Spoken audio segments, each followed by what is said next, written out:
رہی تھی کہ اگر ایسا ہوتا کہ نبی کریم صلی اللہ علیہ وسلم تبلیغ دین فرماتے اور آپ کے تبلیغ سے پہلے ہی اللہ تبارک و تعالیٰ کی جانب سے کفار کے قلوب پر پردہ کر دیا جاتا، تو یقینی سی بات تھی کہ پھر ہم یہ کہہ سکتے تھے کہ کفار کا اس میں کیا قصور ہے کہ انہوں نے تبلیغ کو قبول نہیں کیا اس لیے کہ پہلے ہی قلوب پہ پردہ تھا۔ ایسا نہیں ہوا، بلکہ اللہ تبارک و تعالیٰ نے ان کے لیے ہدایت کے تمام اسباب مہیا فرمائے، انہیں موقع دیا، انہوں نے خود اپنی شامت اعمال کی بنا پر شیطان اور نفس کے مشوروں کو قبول کرتے ہوئے ہدایت کو نظر انداز کیا۔ جب انہوں نے ہدایت کو نظر انداز کیا اور اپنی گمراہی پہ سخت اور پختہ ہو گئے، بلکہ دوسروں کو بھی وہ گمراہی کی طرف مائل کرنے لگے، تو پھر اللہ تبارک و تعالی نے انہیں ان کے حال پر چھوڑ دیا۔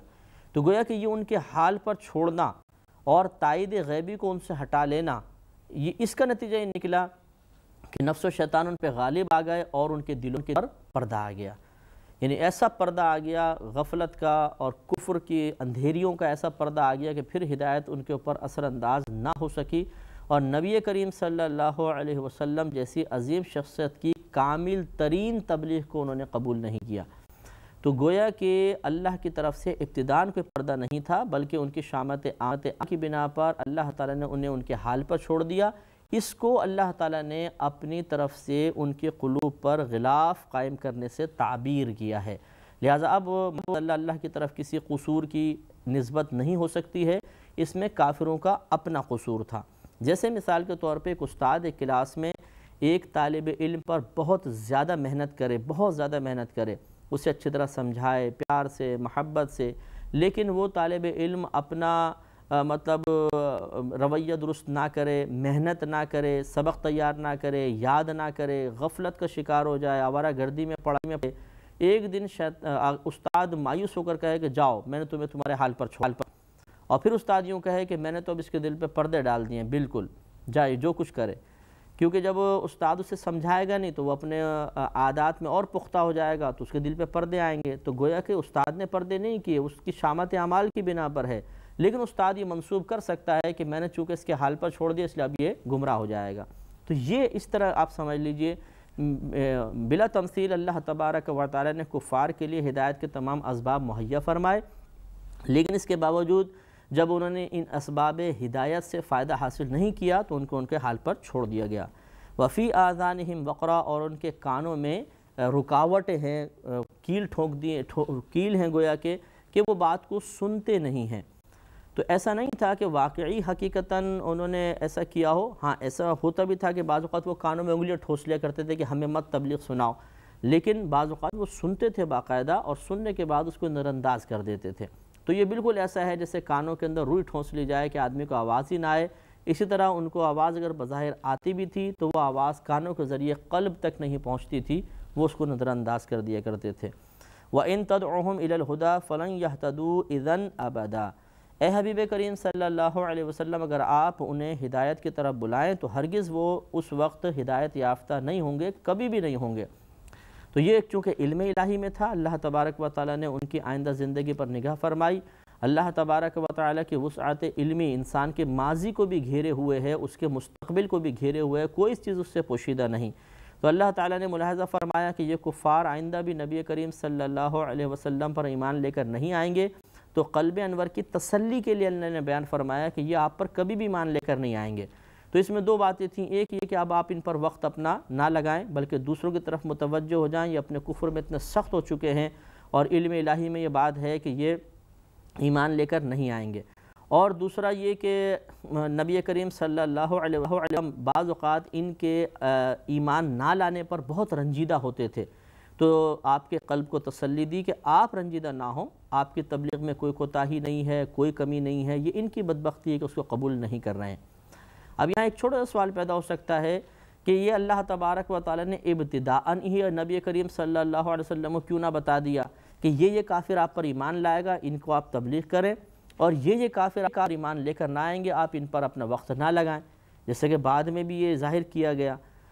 تو اس کا جواب یہ ہے کہ اگر ایسا ہوتا کہ شروع میں ہی نبی کریم صلی اللہ علیہ وسلم کو بتا دیا جاتا اور آپ بعض کفار کو پھر تبلیغ کرتے ہی نہیں، کیونکہ اللہ کے علم میں تھا کہ یہ بعد میں ایمان لے کر نہیں آئیں گے، تو پھر اسلام دوسروں کے اعتراض سے محفوظ نہ رہ سکتا۔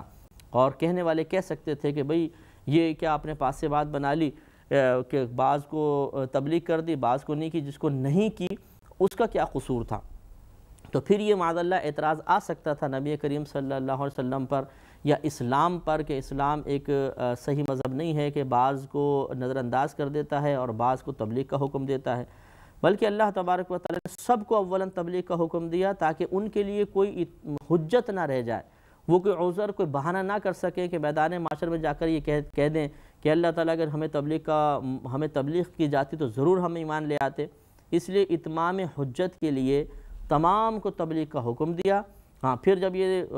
اللہ تبارک و تعالیٰ کے علم میں تو پہلے ہی تھا، لہٰذا جب نبی کریم صلی اللہ علیہ وسلم نے بہت زیادہ تبلیغ فرمایا اور انہوں نے قبول نہ کی تو پھر اللہ تعالیٰ نے منع فرما دیا کہ یہ تو کبھی ایمان لے کر نہیں آئیں گے، اب آپ دوسروں کو تبلیغ فرمائیں۔ اس طرح فائدہ یہ حاصل ہوا بظاہر کہ اب میدان معاشر میں یہ لوگ عذر بیان نہیں کر سکتے اور کوئی مذہب اسلام پر اعتراض نہیں کر سکتا، اور دونوں چیزیں اپنے مقام پر درست ہو گئیں۔ آگے ارشاد فرمایا وَرَبُّكَ الْغَفُورُ ذُو الرَّحْمَةِ، اور آپ کا رب بہت بخشنے والا رحمت والا ہے۔ لَوْ يُؤَاخِذُهُمْ بِمَا كَسَبُوا لَعَجَّلَ لَهُمُ الْعَذَابَ، اگر وہ یعنی اللہ تبارک و تعالی انہیں اس پر پکڑتا جو انہوں نے اعمال کیے ہیں تو ضرور جلد ان پر عذاب بھیجتا۔ یعنی اللہ تعالیٰ کی عادت کریمہ ہے کہ وہ ڈھیل دیتا ہے، اگر اللہ تعالیٰ ہر عمل پہ گرفت فرماتا تو فوراً ان پر عذاب نازل ہو جاتا۔ بل لہم موعد، بلکہ ان کے لیے ایک وعدے کا وقت ہے۔ لن یجدوا من دونہ موئلا، جس کے سامنے وہ کوئی پناہ نہ پائیں گے، یعنی جب موت آئے گی یا قیامت قائم ہوگی یہ ان کے لیے ایک وقت ہے کہ اللہ تبارک و تعالیٰ اس کے بعد حقیقتاً ان کی گرفت فرمائے گا۔ اس سے پہلے اللہ نے ان کو مہلت دی ہوئی ہے، اگر اللہ تعالیٰ چاہے تو اس کو عذاب سے روکنے والا کوئی بھی نہیں ہے، وہ خود اس نے اپنا عذاب روکا ہوا ہے۔ ہاں ایک وقت ہے کہ جس میں اللہ تعالیٰ پھر عذاب نازل فرمائے گا اور کافر عذاب میں مبتلا ہوں گے۔ یہ گویا کہ اشارہ فرما دیا اس جانب کہ اللہ تبارک و تعالیٰ کی جانب سے ڈھیل دینا یہ معاذ اللہ ایسا نہیں ہے کہ اللہ تبارک و تعالیٰ عذاب نازل کرنے پر قادر نہیں ہے، بلکہ ڈھیل دینا اس کی عادت کریمہ ہے۔ وہ ایک وعدے کے وقت تک، ایک مخصوص وقت تک ڈھیل دیتا ہے، اس کے بعد گرفت فرماتا ہے۔ لہٰذا ہم مسلمانوں کو بھی اس پر غور کرنا چاہیے کہ اگر ہماری کثرت گناہ کے باوجود، بڑی بڑی نافرمانیوں کے باوجود اللہ تعالیٰ کی طرف سے کوئی گرفت نہیں ہو رہی تو یہ اس بات کی معاذ اللہ علامت نہیں ہے کہ اللہ تعالیٰ ہمارے اعمال و افعال سے راضی ہے، بلکہ یہ اللہ کی عادت کریمہ ہے۔ تو انسان کو چاہیے کہ اس سے پہلے کہ اللہ تعالیٰ ناراض ہو وہ اس قسم کی خطاؤں کو ترک کر دے۔ جیسے اگر کوئی شخص خدا نخواستہ سیلز مین ہے یا کیشیئر ہے اور وہ فراڈ کر رہا ہو تو اسے ڈرنا چاہیے کہ کب تک کرے گا، کبھی نہ کبھی تو غلطی منکشف ہو ہی جائے گی۔ اس سے بہتر نہیں ہے کہ وہ اللہ کی بارگاہ میں توبہ حلال کمائے، اور اگر وہ نہ رکے تو پھر ایک وقت ایسا آ جاتا ہے بعض اوقات کہ پکڑے جاتے ہیں اور بہت زیادہ ذلت ہوتی ہے، پھر جو کچھ پہلے فراڈ کیا ہوتا ہے وہ سب کا سب ضبط ہو جاتا ہے اور بہت مسائل ہوتے ہیں۔ تو اس لیے اس ذلت میں مبتلا ہونے سے پہلے آدمی کو پہلے سنبھل جانا چاہیے۔ وَتِلْكَ الْقُرَىٰ أَهْلَكْنَاهُمْ لَمَّا ظَلَمُوا وَجَعَلْنَا لِمَهْلِكِهِمْ مَوْعِدًا، اور یہ بستیاں ہم نے تباہ کر دیں۔ یہ بستیاں یعنی وہ چونکہ قافلے نکلتے تھے کفاران قریش کے، تو جو پچھلے عذابات نازل ہوئے تھے پچھلی قوموں کے اوپر، جیسے قوم لوط تھی، عاد، ثمود، تو ان قوموں کے کھنڈرات ابھی بھی باقی تھے اور قصے مشہور تھے، ان کے واقعات بھی مشہور تھے اور قرآن نے اور آ کے اس کی تصدیق کر دی تھی۔ تو یہ لوگ جب پاس سے گزرتے تھے تو ان بستیوں کو دیکھتے تھے کہ ان پہ عذاب نازل ہوا، تو وہ اللہ نے یاد دلائیں کہ وَتِلْكَ الْقُرَىٰ أَهْلَكْنَاهُمْ، یہ بستیاں ہیں کہ ہم نے ان کو ہلاک کر دیا، لَمَّا ظَلَمُوا، جب انہوں نے ظلم کیا۔ تو ظلم ہمیشہ ضروری نہیں ہوتا کہ سامنے کسی دوسرے شخص پر ہی کیا جائے۔ اگر انسان کفر اختیار کرتا ہے، شرک یا نفاق اختیار کرے، یا معاذ اللہ مسلمان ہونے کے بعد پھر وہ گناہ کا ارتکاب کرتا رہے، تو یہ بھی اپنی جان پر ظلم کرنا ہی ہے۔ وَجَعَلْنَا لِمَهْلِكِهِمْ مَوْعِدًا، اور ہم نے ان کی بربادی کا ایک وقت رکھا تھا۔